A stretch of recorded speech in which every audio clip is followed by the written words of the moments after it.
Tem dias que os meus passos são mais firmes e melhores que os de ontem. Que eu estou com os 2 pés no chão, resistente o suficiente para suportar o que vier. Porém, mesmo nos dias bons, há momentos que eu fico sem chão. Tudo se desmorona e se transforma numa tempestade de fragmentos, e eu fico sobre uma corda bamba, numa linha tênue, entre a sanidade e... Eu não aguento mais essa ansiedade.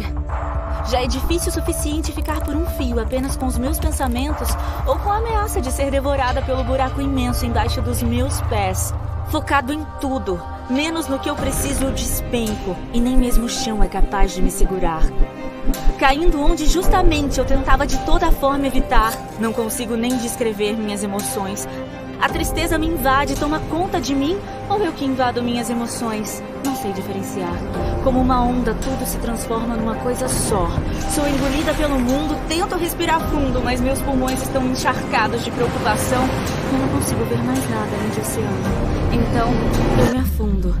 Mesmo abafando o barulho de todas as coisas que tenho, ainda assim eu não consigo parar de pensar. Será que eu vou sair da... Eu não dou conta de... Tira esse peso dos... Não tenho mais onde me segurar. Eu estou a um passo de desistir quando uma voz gentil me diz: eu estou com você. Voz confiante e calma, suave, mas forte. O mesmo Jesus que acalmou os ventos e as ondas se senta comigo em meio à minha tempestade. E no meio dos esforços exagerados, não somos afogados pelos planos que deram errados. Eu posso ver em seus olhos que aqui, com Ele, eu estou segura. Este príncipe da paz me oferece a cura e a calma em meio ao caos. Serenidade na tempestade. Eu quero, mas não sei como lidar com isso. Então, com suas mãos perfuradas por pregos, ele abre meus punhos cerrados e mostra que segurar em nada me deixou cicatrizes. Então Jesus segura minhas mãos machucadas e ele me ensina a aceitar o seu presente. E mesmo com tudo que está acontecendo, eu encontro a resposta para essa ansiedade quando eu olho para Ele. Por isso, eu foco nele.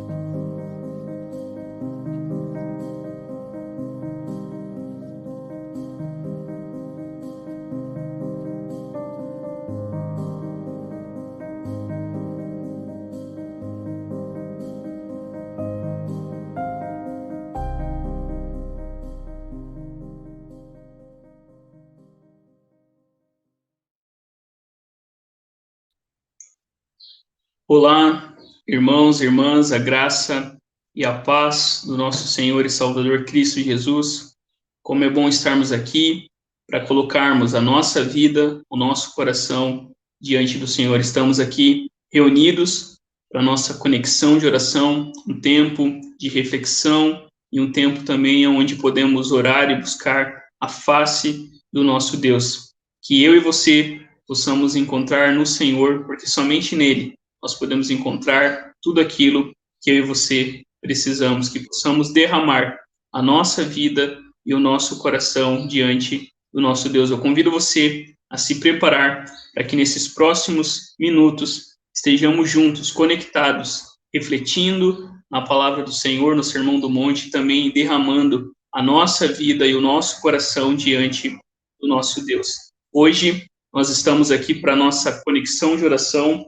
Hoje, dia 6 de julho, tempo comum, e a palavra do Senhor que nos convida para esse tempo de oração diz assim: cantem ao Senhor, todos que lhe são fiéis, louvem seu santo nome, pois sua ira dura apenas um instante, mas o seu favor a vida inteira.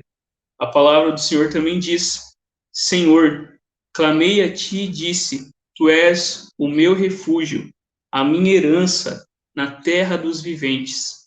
E a palavra do nosso Deus no Salmo 68, versículo 7 e 8 diz: ó Deus, quando saías à frente do teu povo, quando caminhavas pelo deserto, a terra tremia e os céus gotejavam na presença de Deus. Vamos orar neste momento, colocando a nossa vida e o nosso coração diante do Senhor. Oremos, entregando a nossa vida e o nosso coração diante do nosso Deus.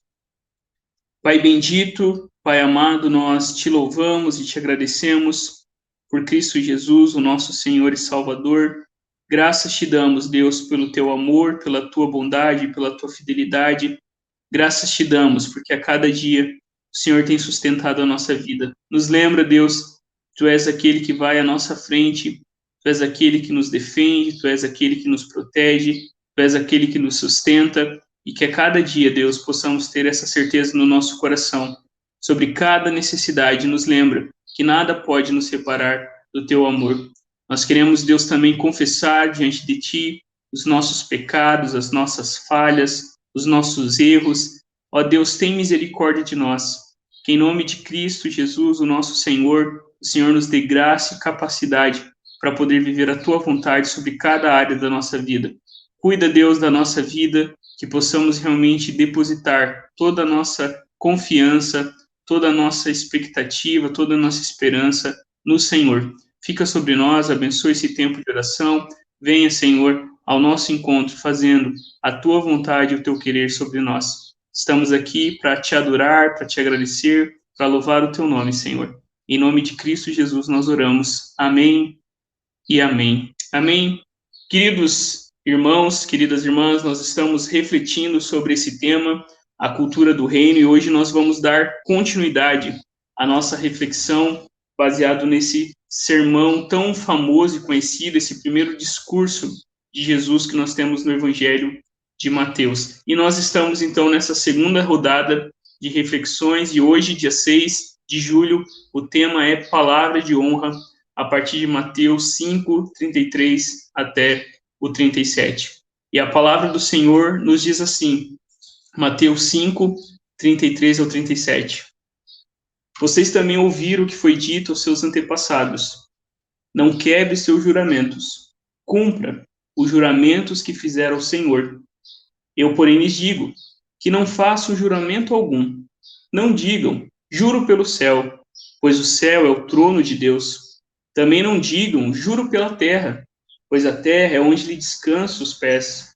E não digam, juro por Jerusalém, pois Jerusalém é a cidade do grande rei.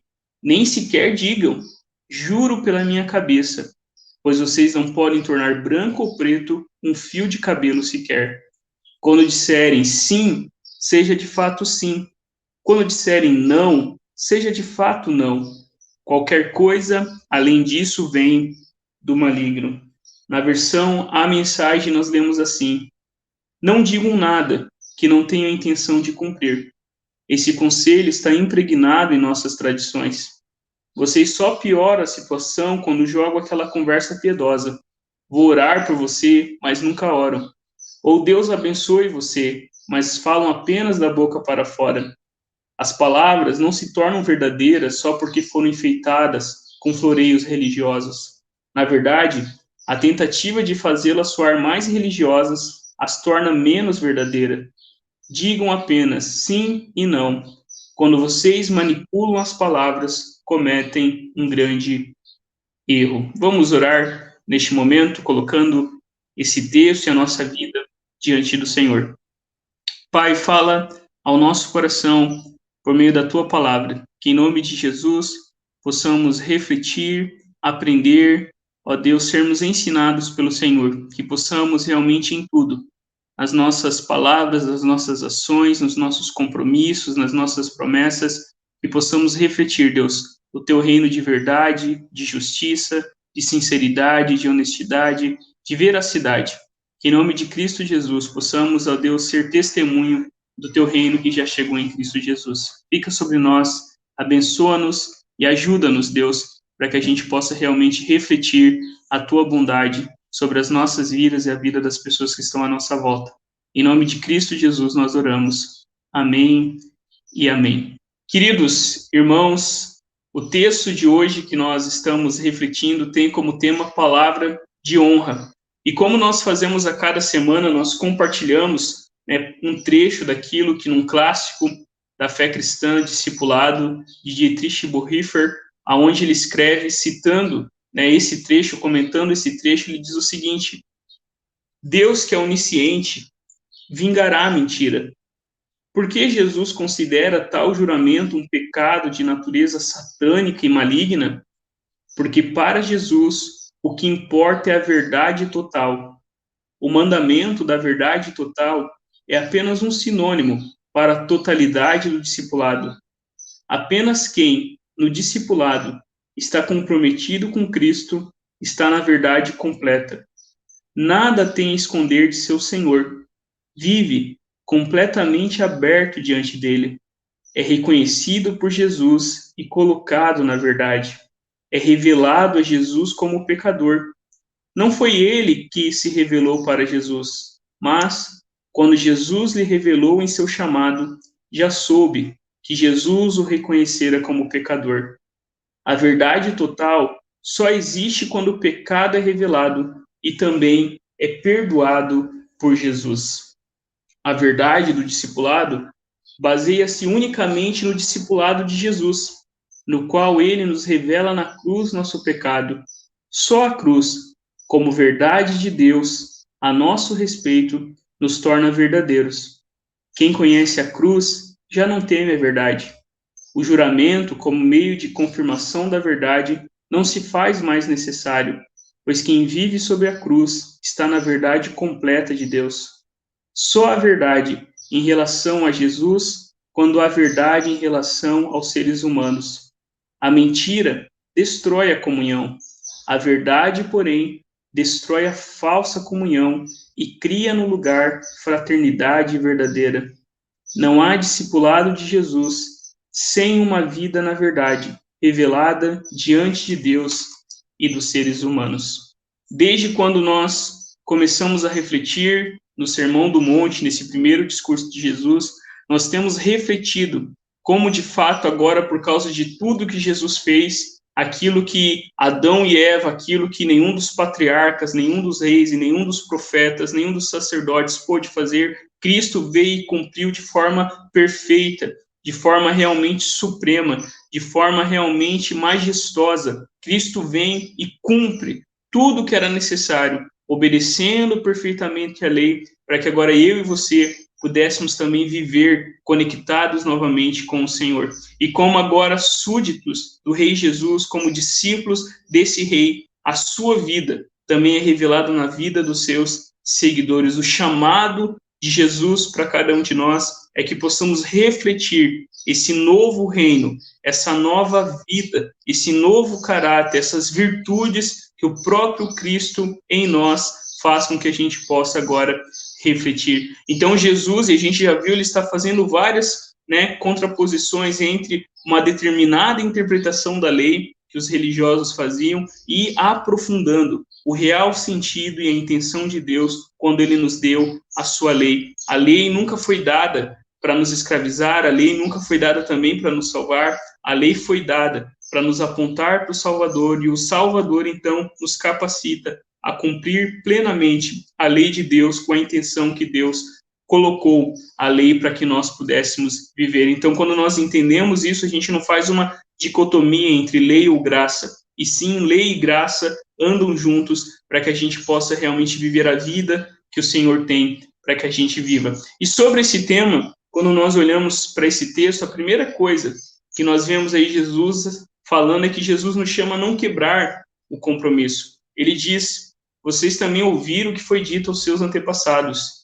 Não quebre os seus juramentos. Cumpra os juramentos que fizer ao Senhor. Isso nos lembra do terceiro mandamento, quando diz, não tomem o nome do Senhor seu Deus em vão. E em várias passagens, no Antigo Testamento, o Êxodo, que fala dos 10 mandamentos, em Levítico, Número e Deuteronômios, nós vemos então Deus ensinando o seu povo que todos os votos e todos os juramentos que eles fizessem deveriam ser cumpridos à risca. Por quê? Porque eles foram chamados, separados por Deus, alcançados pelo Senhor, tirados da escravidão do Egito, para que agora eles pudessem ser luz para todos os povos. E Israel, assim como a igreja, é chamada a tornar visível o Deus invisível, é chamada a tornar real o evangelho que nós anunciamos. E quando então Jesus lembra, aqui a gente tem falado isso repetidamente, repetidas vezes, Jesus não está contrapondo a lei de Deus ou aquilo que Moisés escreveu,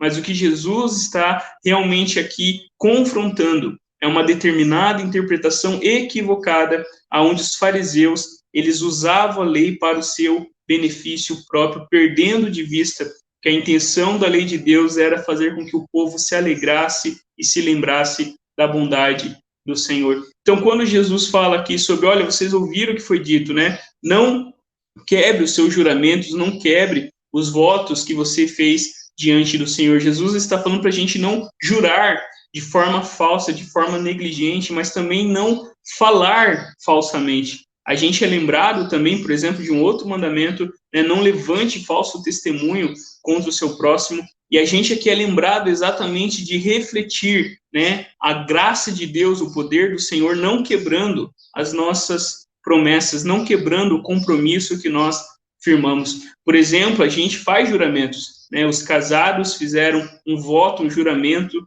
de serem fiéis até a morte. No dia do nosso batismo, nós fazemos um voto, um juramento de nos comprometermos com o Senhor e com a sua igreja local, e ao longo da nossa vida, nós fazemos compromissos, nós fazemos votos, né, nos papéis que Deus nos deu, naquilo que onde Deus nos coloca, em cada esfera, em cada área, nós somos chamados a não quebrar o compromisso. Por quê? Porque quando nós olhamos para aquilo que Cristo fez, aquilo que Jesus está ensinando, e a gente tem visto isso desde o começo do Sermão do Monte. Jesus nos chama a um compromisso radical.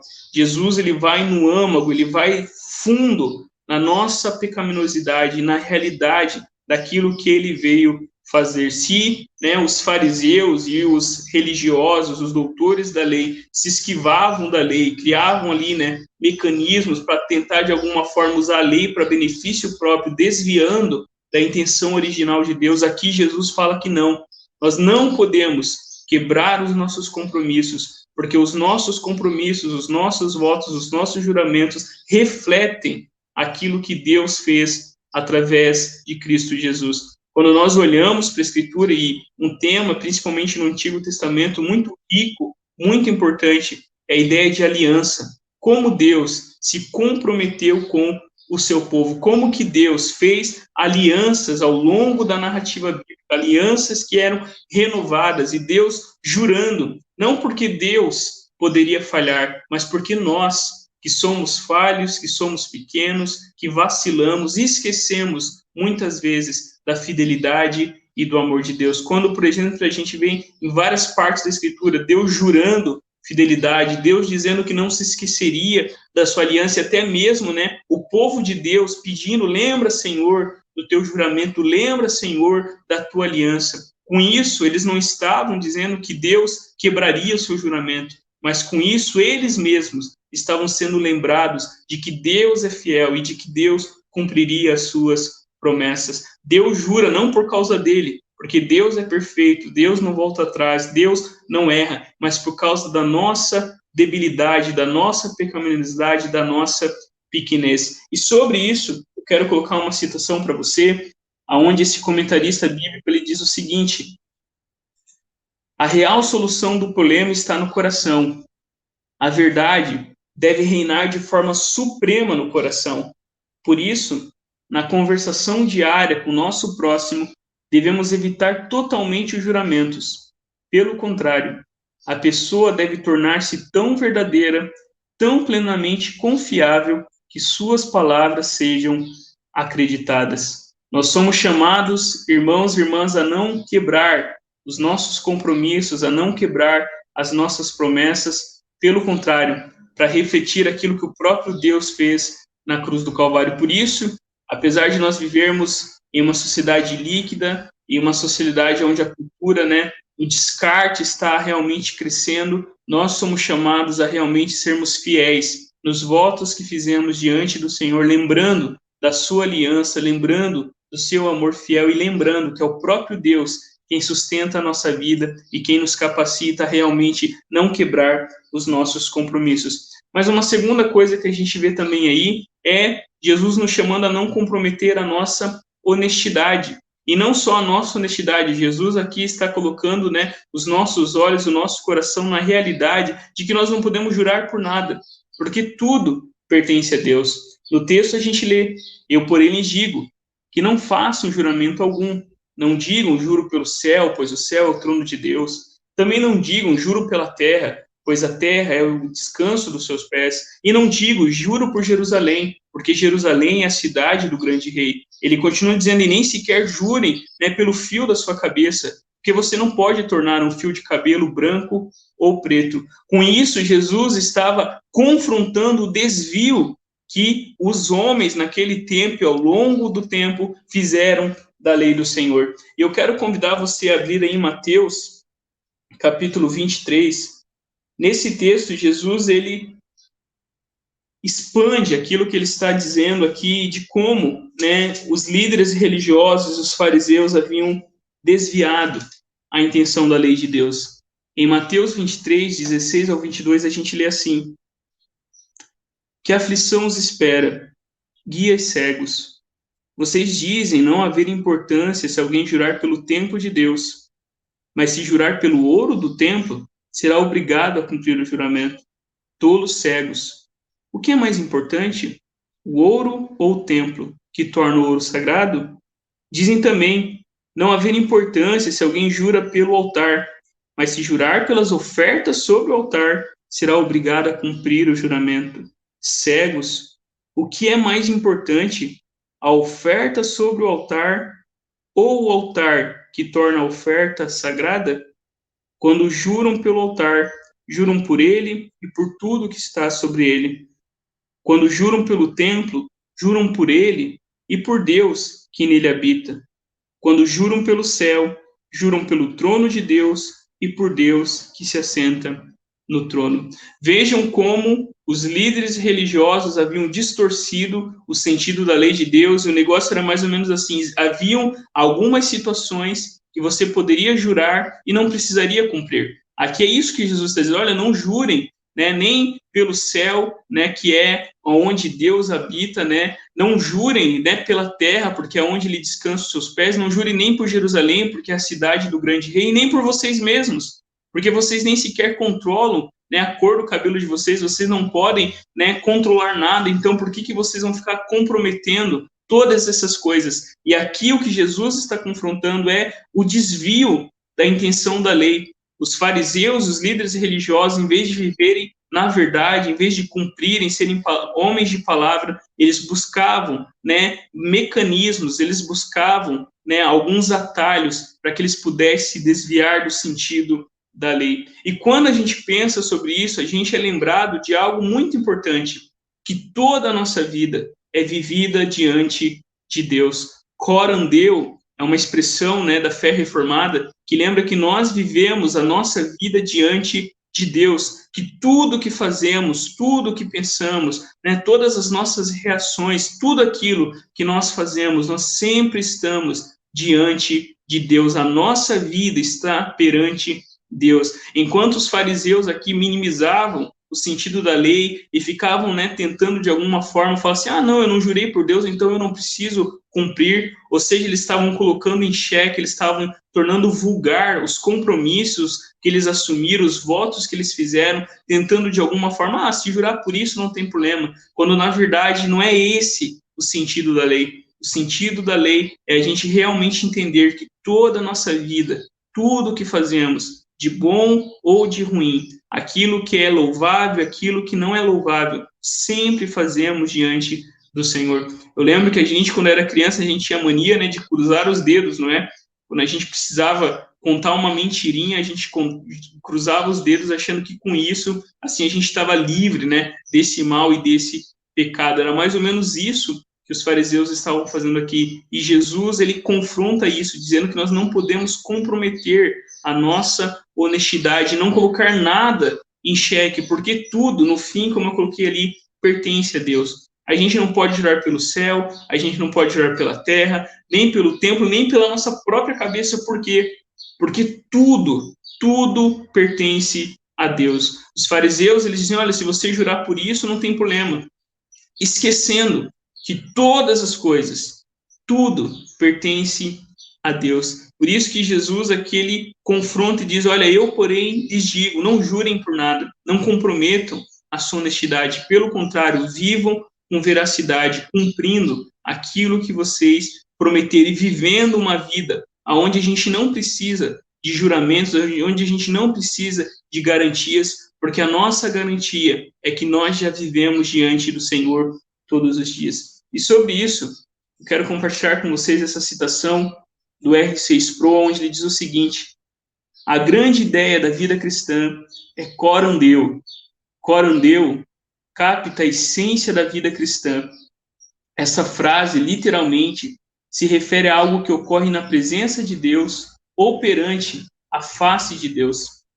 Para viver coram Deo, é preciso viver uma vida inteira na presença de Deus, sob a autoridade de Deus, para a glória de Deus. Sermos lembrados que toda a nossa vida nós vivemos sempre diante da face de Deus e devemos fazer tudo para a glória de Deus. Então não há por que fazermos juramento se nós lembramos a cada dia que sempre estamos diante do Senhor e que Ele é testemunha de tudo aquilo que falamos. E por fim, uma terceira coisa que nós vemos aí é Jesus nos chamando a não viver falsamente. Jesus diz: quando disserem sim, seja de fato sim. Quando disserem não, seja de fato não. Qualquer coisa além disso vem do maligno. Jesus lembra que a verdade e nada mais que a verdade é o que importa. Jesus nos lembra, irmãos e irmãs, que mentira é coisa séria. Se você abrir aí a sua Bíblia, por gentileza, em João, capítulo 8, versículo 44, um texto que eu tenho certeza que você conhece, nós lemos assim, João 8, 44. Pois são filhos de seu pai, o diabo, e gostam de fazer coisas perversas que ele deseja. Ele foi assassino desde o princípio, sempre odiou a verdade, pois não há verdade alguma nele. Quando ele mente, age de acordo com o seu caráter, pois é mentiroso e pai da mentira. Vejam que como a gente tem refletido sobre isso, Jesus ele não minimiza o pecado, pelo contrário, ele diz que mentirinha, às vezes pecados que a gente subestima, né, pecados que a gente diz, isso não é tão problema assim, né, a gente fala, matar, né, cometer um homicídio, fazer essas coisas é realmente aquilo que causa mal, mas Jesus lembra que a mentira, passar do sim e do não, né, agir de forma falsa, fazer juramentos ou votos, promessas que você não quer cumprir, que você não pretende cumprir, tudo isso vem do maligno, que é mentiroso e pai da mentira. Quando a gente olha nesses textos que eu coloquei aí, é exatamente isso que a gente lembra. Sempre, desde o princípio, né, a intenção do diabo, a intenção do maligno, a intenção do mal é desviar a gente da verdade, é a gente não viver, né, com sinceridade, com veracidade diante de Deus e das pessoas. Mas o chamado que Jesus nos desafia aqui é sermos sempre verdadeiros e sinceros, ou seja, Jesus nos chama a sermos irrepreensíveis, a vivermos uma vida íntegra. Aí em Tiago, capítulo 5, versículo 12, eu convido você a abrir a palavra do Senhor em Tiago, capítulo 5, versículo 12, nós lemos assim: acima de tudo, meus irmãos, não jurem pelo céu, nem pela terra, nem por qualquer outra coisa, que seu sim seja de fato sim, e o seu não seja de fato não, para que não pequem e sejam condenados.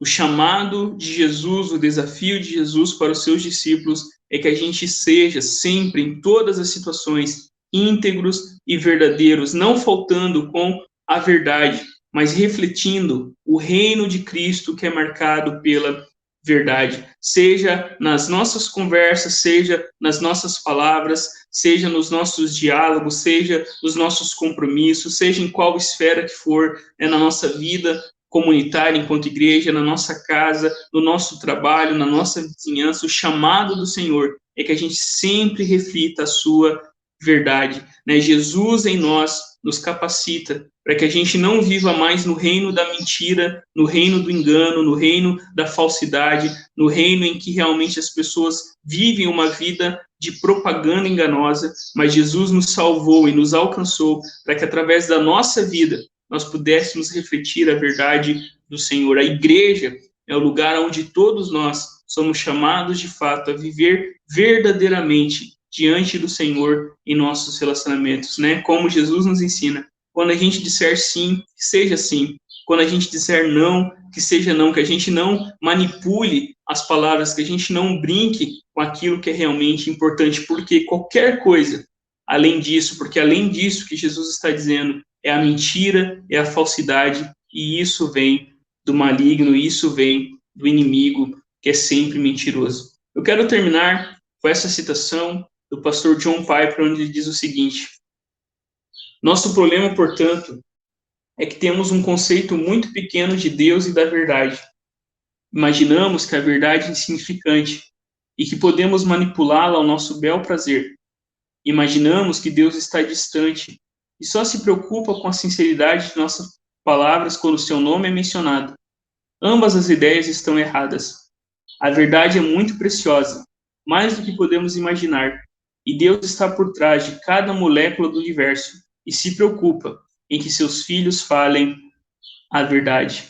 Nós precisamos, a cada dia, resgatar uma visão grande de Deus e da verdade, para que a gente, assim, possamos realmente viver em nossos relacionamentos, cumprindo, vivendo honestamente e refletindo a verdade que nós encontramos em Cristo Jesus. Amém? Queridos, eu quero colocar novamente para você, né, as bem-aventuranças que a cada semana a gente tem lembrado também: ser pobre de espírito, chorar, ser manso, ter fome e sede de justiça, ser misericordioso, ser puro de coração, ser pacificador, ser perseguido por causa da justiça. Tudo isso refletindo a verdade do Senhor que nos salvou, para que agora em Cristo Jesus nós vivêssemos não mais a mentira, mas que nós vivêssemos e refletíssemos a verdade do Senhor na nossa vida a cada dia. Amém? Vamos orar? Eu convido você a orar junto comigo essa oração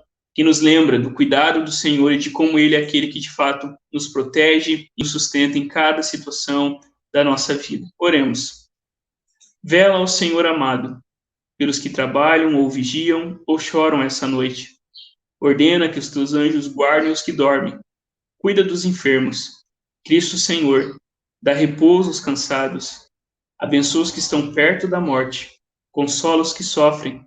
Compadece dos aflitos. Defende os alegres. Tudo isso te suplicamos somente por teu grande amor. Amém e amém. Faça junto comigo também essa oração. Ó Deus, tu nos ensinaste a guardar os teus mandamentos, amar a ti e ao nosso próximo. Dá-nos a graça do teu Espírito Santo, para que nos consagremos a ti de todo o coração e sejamos unidos uns aos outros com pura afeição.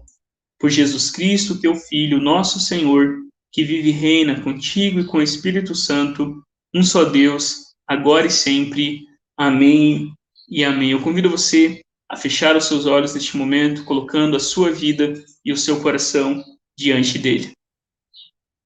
Ó Deus, nosso curador e nosso auxílio, nunca enfrentaremos um desafio ou uma necessidade que supere a tua provisão e o teu amor. Enche nossos corações com um grato louvor e usa-nos para atrair outros para perto de ti, para que depois da noite de tristeza, eles também se regozijem na aurora do ato. Nós oramos em nome de Jesus, o nosso Senhor e Salvador.